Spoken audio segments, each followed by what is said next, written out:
different forms, Buddhism naturally encompasses states of meditative absorption which are referred as jhana or dhyan. They are thought to originate in the yoga ideas which Buddhas have taken and developed in a rather different way. Yoga is a practice by yogis used to be regarded as a state of meditative absorption, but which was an end on their own. Buddha brought about a revolution in this field because of his teachings that meditative absorption cannot be an end of in themselves and it must mix with liberating cognition. The early Buddhist texts describe meditative practice and states some of which were born by the Buddha from the ascetic Samana tradition. Jain is a form of Mahayana Buddhism. The Mahayana school of Buddhism has remarkable similarities with yoga. There are certain of yoga which are important for Jain in particular and Buddhism in general. Yoga occupies a very important position in Tibetan Buddhism. The Nyingma tradition, which is the path of meditation practice, is divided into non-jhanas or vehicles. The last six of there are yoga jhanas, kriya yoga, upo yoga, yoga jhana, mahayoga, ayurveda yoga, the ultimate practice is Bhakti yoga. The body posture of Tibetan ancient yogis are depicted on the walls of the Dalai Lama's Saman temple at Luklang. Yoga and Buddhism are sister traditions which evolved in the same spiritual culture of ancient India.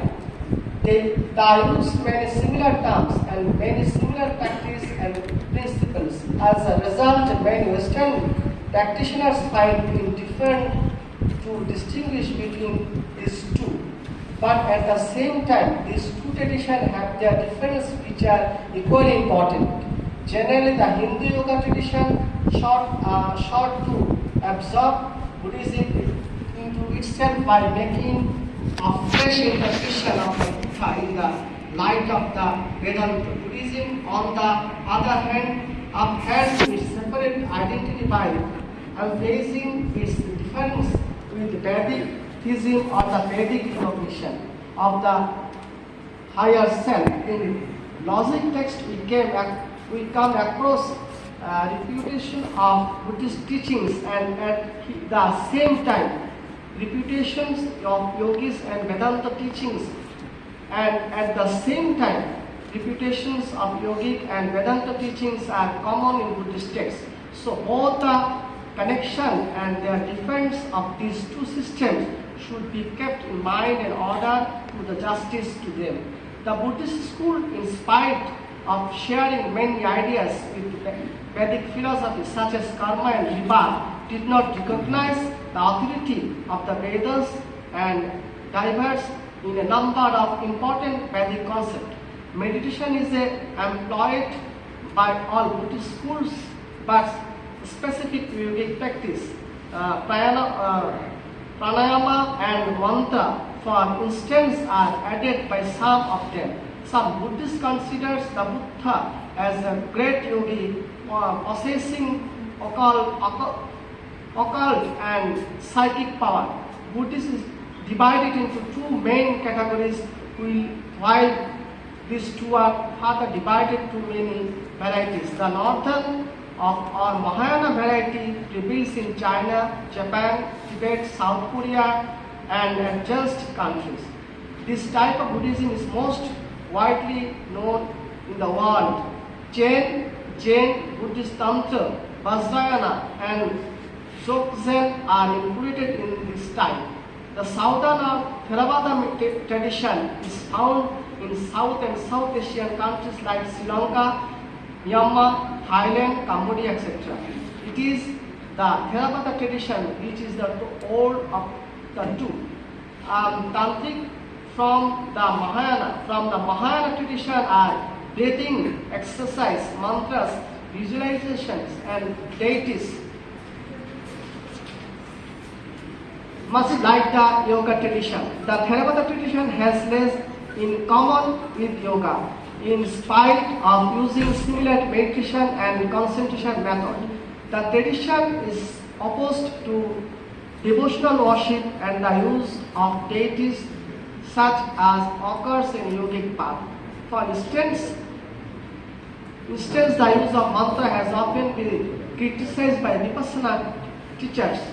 This use of mantra in common in Hindu yogic tradition as well as in Mahayana Buddhism.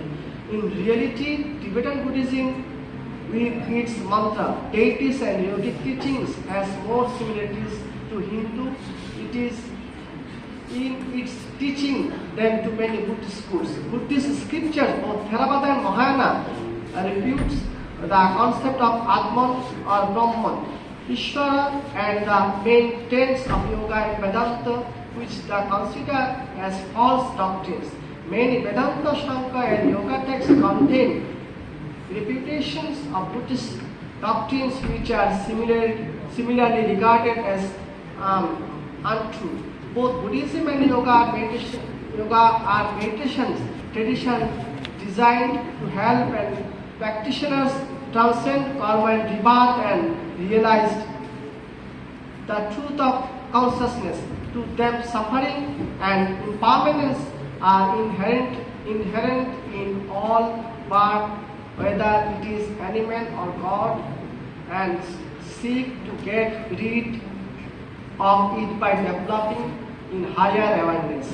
The suggestions they put forward are very similar: the need to dissolve the ego, the sense of the me and separate self. Both traditions believe that enlightenment can be achieved through meditation. The main difference between our two systems are over their cosmic view and way of practice. Vedic systems are built upon fundamental principles like the self, Atman, the creator Ishvara, and Buddha Brahman. Buddhism rejects all such ontological principles as mere creations of mind and itself. In this regard, Vedic systems are more idealistic and Buddhist systems are too phenomenological. Apart from such philosophical difference, both systems share the basic ethical values like non-violence, truthfulness, non-attachment, and no stealing. The voice of Buddhist monks take and those that monks and take in the yoga tradition are the same, so are those Jain monks. Buddhism generally rejects the self, Atman or Purusha of yoga. Vedanta emphasizes no self, Atman. It says that there is no self in anything, and therefore that is self in merely a fiction of the mind. The yoga Vedanta tradition emphasizes self-realization or the realization of our true nature. It states that the self does not exist in anything external. If we cannot find a self something, it would not be the self, but that particular thing. We cannot point out anything so as the self, because the self is the one who points all things out. The self-transcendent, the mind-body complex, but this is not to say that it does not exist. Without the self, we would not exist. We would not even be able to ask questions. Yoga, with its recognition of God, emphasizes devotion and surrender to God as one of the main spiritual paths. It contains an entire yogic approach based on devotion. Bhakti Yoga, through which we open our hearts to God, does not appear as a Buddhist path. That is why we don't find a significant tradition of great devotees and singers of divine love in Buddhism like Chaitanya, Ramakrishna, Tulsidas, or Mirabai. Buddhism has developed the role of the Bodhisattvas, the enlightenment one who states of after enlightenment teach and guide living beings. Buddhas and Bodhisattvas, technically speaking, are not deities or gods and goddesses. They are not the parents of all creatures but merely wise guides and teachers. They are often described as great beings who once lived there, attained enlightenment at some point in time, and took various oaths to stay in the world to have safe living being. Today we are entire into a global age that requires the development of global spirituality. This requires honoring all forms of the inner quest, regardless of where and when they come from, even if our inclinations are different. This unity of truth cuts across all boundaries and breaks down all divisions between human beings. It is crucial that such